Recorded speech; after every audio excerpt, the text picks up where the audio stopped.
Hola, en este vídeo vamos a explicar cómo descargar e instalar la versión de XAMPP que nos va a hacer falta para el curso de PHP en el que estéis matriculados.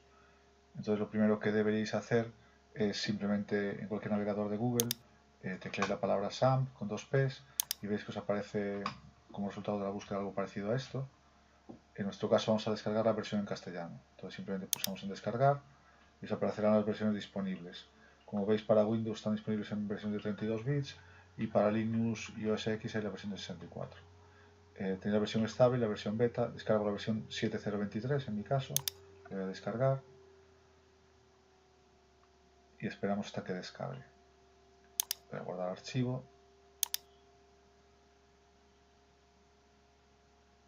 Y una vez que se ha descargado, simplemente ejecuto el instalador.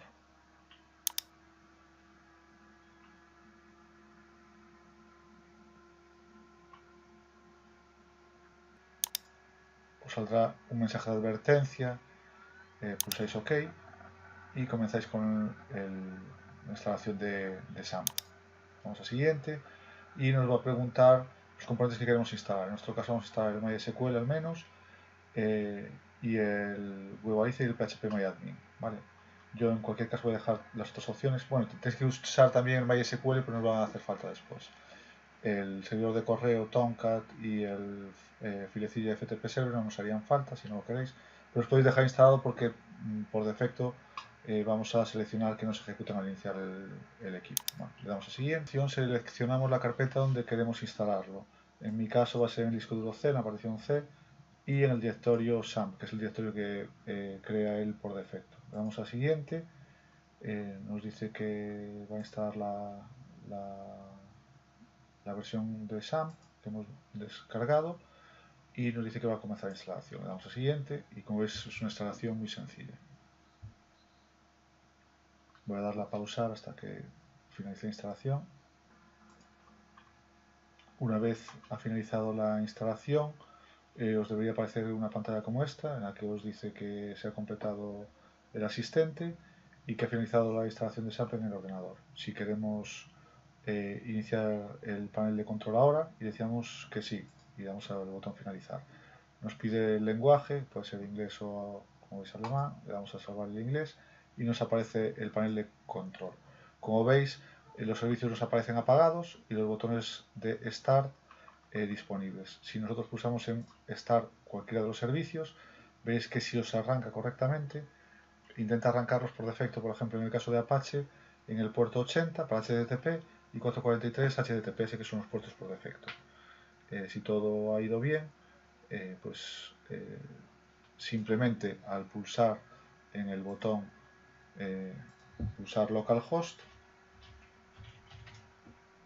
os debería salir el mensaje de bienvenida de Apache por defecto. Como veis aquí, os está diciendo que tiene Apache, MariaDB, PHP y Perl incluidos.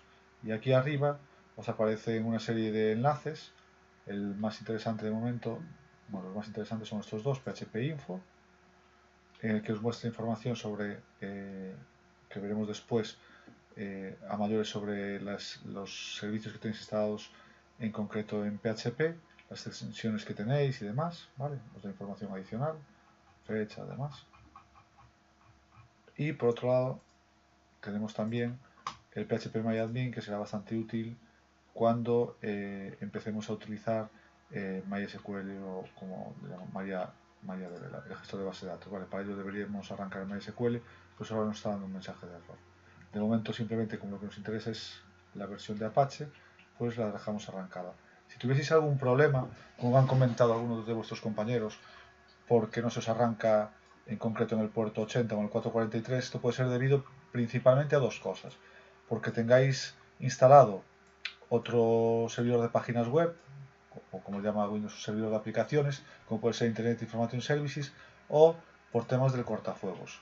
Si os vais aquí al firewall de Windows, podríamos seleccionar o aplicación o directamente el firewall de Windows. Yo lo que suelo hacer es, en caso de que me da problemas, lo que hago es desactivo el cortafuegos y vuelvo a intentar arrancarlo. Si me arranca, es que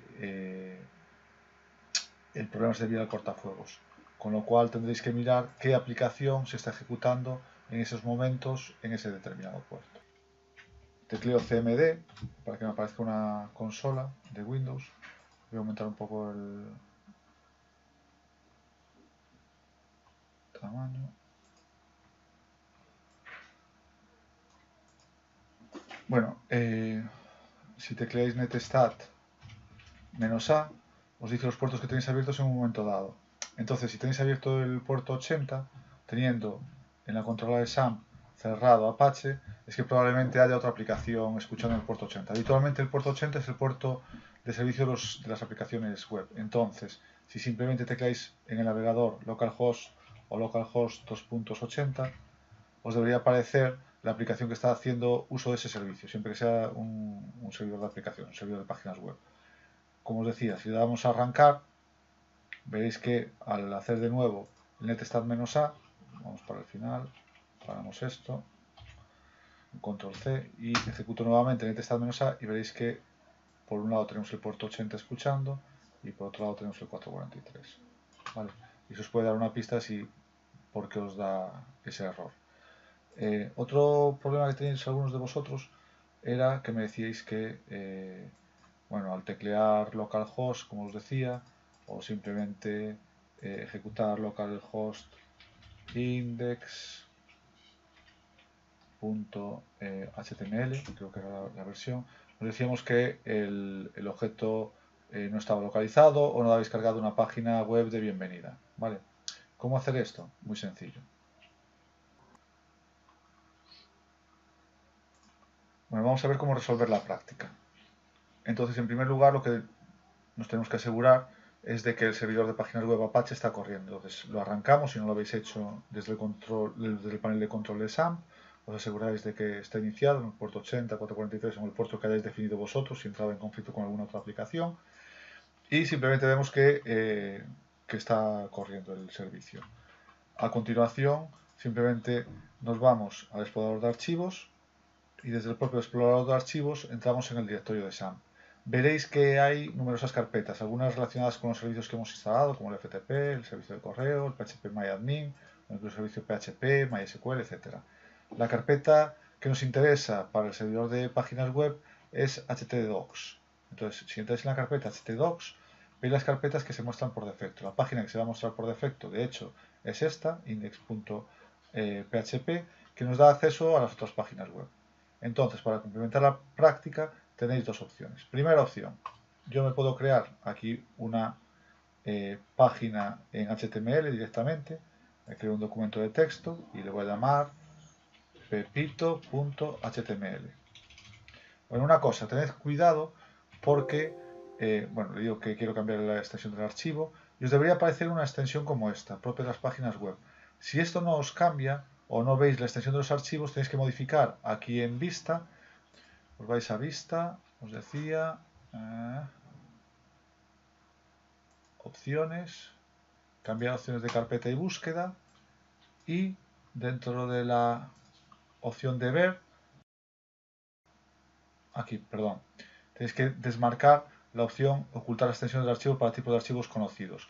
Esto lo que hace es que os deje ver las opciones de los archivos, porque si no, muchas veces modificáis el nombre, pero como no veis la extensión, la mantenéis. De hecho, si nos vamos aquí a propiedades, veis que en este caso el tipo de archivo ya me aparece con la extensión. ¿Vale? Si no, también lo podéis hacer desde ahí, desde esa opción. Bueno, en cualquier caso, lo que he hecho ahora es crear un archivo que se llama pepito.html y podéis abrir ese fichero con cualquier editor. Por ejemplo, voy a abrir con el Notepad y poner cualquier contenido dentro de esa página. Entonces pongo, por ejemplo, hola, esta es la página. Ojo, porque le pongo tilde, ya veréis después el porqué. Esta es la página pepito.html. Le damos a guardar y entonces fijaros que he guardado, como veis aquí, una página que se llama pepito.html dentro de la carpeta htdocs, que a su vez está dentro de SAM. Pues bien, si me vengo al navegador web y tecleo localhost y pongo el nombre de la página, pepito.html, lo que me sale es el contenido de la página, ¿vale? Veis, hola, esta es la página pepito.html. ¿Qué quiere decir esto? Que por defecto, cuando nosotros arrancamos el navegador, el Apache. En el navegador, cuando tecleamos localhost, el servicio de la página 80 me va a mostrar estos ficheros de aquí. De hecho, si yo me creo aquí otra carpeta, que es lo que deberíamos hacer, clasificar los proyectos en carpetas, me creo aquí una carpeta que sea, por ejemplo,